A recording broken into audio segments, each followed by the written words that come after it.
শ্বাস ফলাইতে আছে। আমি আইছি এখানে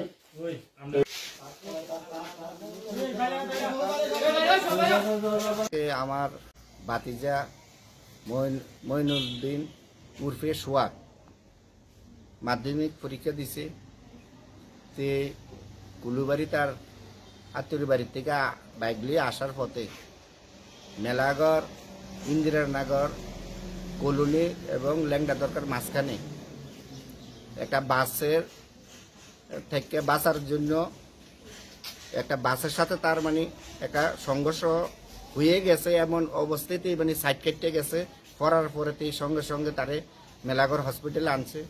আনার পরে তো অবস্থা আইছে, সুস্থ অবস্থা আসার পরে ডাক্তারবাবুরা মানে হাইটটা মানে হসপিটালে ঢুকছে।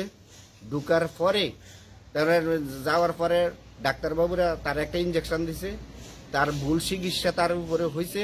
ইঞ্জেকশন দেওয়ার কতক্ষণ পরে সে তার মৃত্যুবরণ করছে এবং ডাক্তারের পুরো নেগলিজেন্ট এখানে দেখাইছে যে তার মানে ভুল চিকিৎসা মানে সে এখানে মারা গেছে। আর এই ঘটনার মানে প্রত্যক্ষ দোষীরা দেখছে যে সে ঘটনার পরও মানে বাঁচার জন্য সে হসপিটালে নিজে অন্য গাড়ি দিয়া মানে গিয়েছিল। যাওয়ার পরও সেখানে ডাক্তারের কারণে আজকে কিন্তু আমার এই ভাতিজা মারা গেছে। এটা সুস্থ তদন্ত চাইতে আছি এবং সুস্থ বিচার যাতে হয় সেটা আমরা চাইতে আছি